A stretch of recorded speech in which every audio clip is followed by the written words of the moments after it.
Hey everybody, welcome to the Wall of Shields. Been a while. Actually, it's been almost a month and a half, 2 months since I had an update. But yeah, progress has been slow. I've been busy with some things. But I did accomplish a few things. I did actually get some things painted up decent anyway. For my ancient Romans. Now these are going to be allies for my Polybian Romans. These are Numidians, by the way, an army which I intend to do eventually. There's one of those little African elephants. You know that the elephant isn't gray, he's brown in this case, which can happen with African elephants. They're usually a little bit smaller too, but if you look at this one here, which is an Asian elephant, you'll see they're about the same actually, but that's alright. So yeah, got an elephant for my Romans. So I did get him done. I also got 3 elements of light cavalry finished. Again, Numidians. Pretty easy to paint. They're basically just brown or white cloth.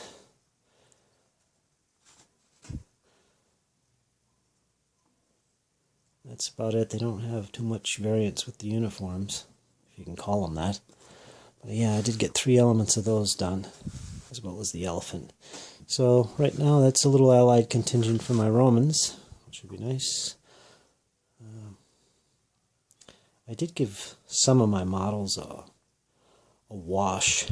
Actually, not a wash. I gave them a little dip. And I think my dip is a little bit too strong, so things got a little bit dark there. I'm not sure why that happened. This is a mid-tone, and I never had them come out that dark before. So, yeah, they're alright. I had to go back and paint over it a little bit to kind of make the colors stand up. You can see that red is very faded. But that's okay. That is fine. And one thing I've been itching to do, if I could set these to the side, is start up playing some of this. Which is L'Art de la Guerre, which is a good DBX style miniatures rules. Pretty popular. They're getting popular anyway over in Europe, Great Britain, and America. At all the major cons, like Historicon, they're starting to get a lot of tournament action going on. So, I don't know, are these the new DBM? Or Field of Glory? But I thought I'd take a quick look at it with you. Show you what it looks like and what you're kind of getting. It's a big book. I mean, how many pages? It's almost 200 pages worth of army lists and rules. It does come with a ton of army lists, which take up most of the back of the book. And they're subdivided up into sub-periods. As they call the first one the ancient period, then they got the classical period, and the Roman period. And each period lists its own army lists that belong in that period, subdivided into regions. Like here we have the Middle East. We got the ancient Egypt, early Europe, which includes 4 lists, including the Celts, various Greeks, that kind of thing. And yeah, they got the Americas, late Middle Ages, feudal ages, dark ages. So that's nice. And this is actually the bulk of the book. Is the army lists. You can see what the army lists look like. I'm getting glare there. And it gives you troop types, the point value of each base or unit actually. In this game, units or elements, if you want to call them that, are actually 2 bases. Instead of like in DBA where it's just 1 element, there's your unit. But in this game, they're twice the depth. The frontage is the same, but you set up 2 bases, one behind the other, and that becomes your unit or your element, if you want to call it that. So, yeah. And an exception to that would be the pike formations, which can be 2, just like the others. 2 bases, one behind the other. Or it does give you the option of using 3. Like that, and that would be a unit, just like that. So So that's one difference with the rules compared to DBM or Field of Glory. Well, Field of Glory uses units. DBM or DBA. Yeah, those kind of games, which is nice. I like that. It kind of reminds me of Impetus, where basically bases were too wide and too deep. Like this, that would be your Impetus size base, and the number of figures is irrelevant. So you could build little dioramas, basically. And that would be your Impetus base. So it's kind of like that, except everything is by depth instead. So this would be 2 units in the art. De la Guerre. So, yeah, not bad. One good thing about this set of rules is that it does let you play with armies that are about the size of DBA armies. But normal games of this are actually slightly bigger than DBA-sized battles. It's more like an army and a half of DBA in size. That's the typical size army with Layart. But you can play bigger battles, of course, and a bigger table. And it does have rules for that. So you can have big, say for instance, like DBM-sized battles. So yeah, here's all the lists. And that's a big section of the rules right there. All this is just army lists. And I got some appendix in the back here. Designer's notes. Always good to see that. Again, these rules are from France. The author's in France. And they're quite popular over in France, actually. Pretty much a replacement for the Field of Glory and DBM games that people would play over there. But it's been around for what, 12 years now? I don't remember how old these rules actually are, but they've been around quite a while. And this is the most recent 2014 edition of the rules.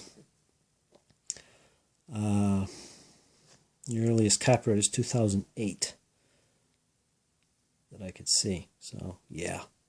So that's been around a while. I'm quite surprised they never picked up. Of course, with the popularity of Field of Glory and DBMM, of course DBA, I could see how they can get overlooked. But now that people are kind of getting tired of Field of Glory and DBMM, they're kind of looking for other alternatives, and these seem to be picking up. Budget, that's your point value to buy your army. All the rules on making your army. It's got rules for allied contingents, so on. So the rest of the book is the actual rules. You get this nice little glossy play sheet with it too, which is nice. There's all your important information right there in front of you to play the game. So yeah, you get that. Section on routing and pursuing. Lots of little examples here, which are illustrations actually. They do have lots of color photos, though, of painted miniatures, which is nice. A lot of people like to use that as kind of like a painting guide in a way. It is helpful. See how other people are painting up their figures. Melee resolution. So yeah, it's very nice. I skimmed through these rules one time so far. I really like what they do. I like them a lot. It's more clearer than, say, DBM is. It's got more meat to it than, say, DBA. But yeah. All the rules for shooting, and rallying, disengaging, interpenetration, burst through, uncontrolled charges, which is fun. Like that in my games. What do you do when somebody leaves the table? Blah, blah, blah. There's charging, of course. And again, this uses, it's very DBX oriented, if you know what I mean. If you've played any DBX games, you'll know what I mean. Like when you resolve combat and shooting, it's a D6 plus the factors for your unit types and the situation, the tactical situations. So it's kind of like that. Your rules for wheeling, half turns, sequence of play, all this good stuff. How to determine victory. There's commander bases, I believe, that are They're separate from units, as you can see. This little base here that's a circle, that's actually your commander. I don't think you have to use round bases for your officers, but I think the option is there in the rules. Everything about command, giving your orders, spontaneous charges, command points, which I believe is like kind of like the way DBX uses pips. I believe they're called command points. I could be wrong. This is something unique to the game system. Strategists, I think they're basically historical personalities that are available to your army list, like guys like Julius Caesar and Hannibal. Like if we go back to the army lists, I believe in here it does actually talk about the various strategists that can be in that army. If I could find one here, I don't know where they mention that. It's somewhere in here. Let me see if I could find a list I can recognize. Again, there's tons of army lists in here, typical of Ancients rules. It's one of the reasons I like it so much. There's so much variety. I can't see it. I don't know where it mentions strategists, but it's somewhere in here. I'll have to look into this a little bit deeper. What's this? Every army has commanders, one leading each corps. Distribute your command points. The commander-in-chief of an army may be a strategist, only if the army list allows it. A strategist counts as a brilliant commander in terms of command bonus points, value +2. So, something like that. Okay, let's move on here. Full rules for commanders. Unit characteristics, how they're divided up into the unit types, like light infantry, their protection value, which is like a number from 1 to 3. Their cohesion. Cohesion's important in this game. You basically lose cohesion as you get shot at and fight melees. It's like kind of like casualties in a way. And you need to use markers in your games to represent loss of cohesion. Bad things happen as you accumulate them, but you can get rid of them, so that's interesting. Some people use little different colored rubies to represent certain levels of cohesion loss. You can use a cumulative set of chits if you wanted, like each one represents one cohesion lost, and have a little stack next to your units. But it's a bad thing. Expendables, missile troops, stakes, javelins, rules for elephants, and I understand the rules in here for elephants. The elephants are quite devastating, quite nasty.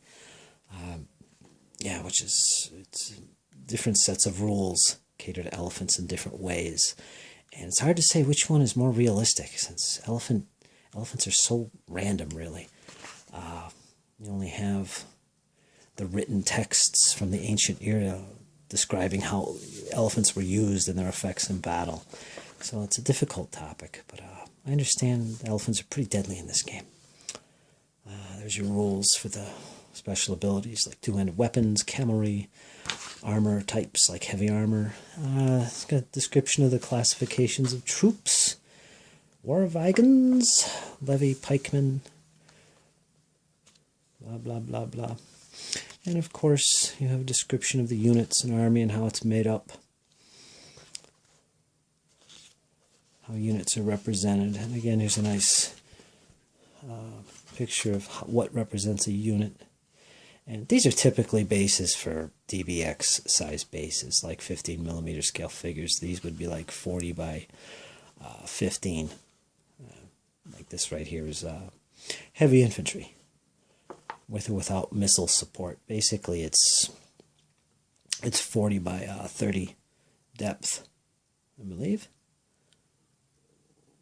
The heavy infantry is 40 by 15, made up of two bases, one behind the other, and it looks like that.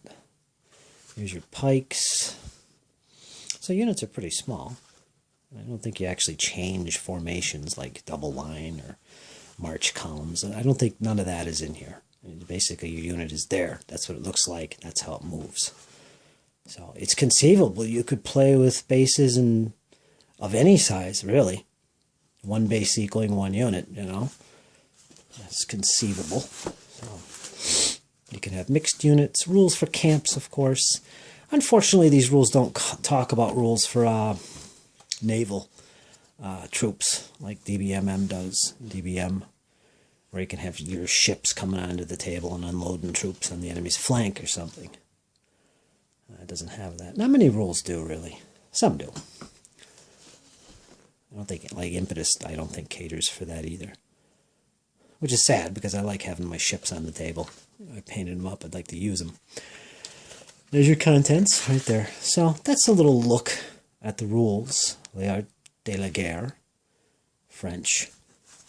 And I forget how much I paid for these. I had to pay top-notch for them, because they're hard to get here in the States. I believe you could get these in the U.S. on Military Matters, and I believe also the War Store also has these, and you can usually get things discounted there. So if normally this goes for $50, you could probably get it for 40 or even less at the War Store. Look around, maybe eBay. Like I said, these rules are they're not new, although this is the 2014 edition. They are getting quite popular here in the States, and I'm pretty excited to use them and try them out. They sound good. They sound just like what I want to play, DBX style, anyway. So, this is one of my things I'd like to get into very shortly as my collection starts to expand. I should be doing that.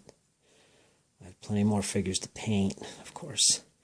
So, yeah, folks, that's kind of the things I've been doing, what I've been up to, and I have more things coming, and I hope you stay tuned.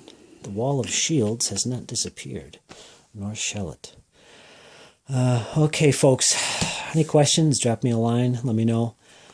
Stay tuned, I got more things coming up, probably things I missed talking about in this little video, but more things are coming, my friends, so I hope you enjoyed. Stay tuned, more coming. Take care.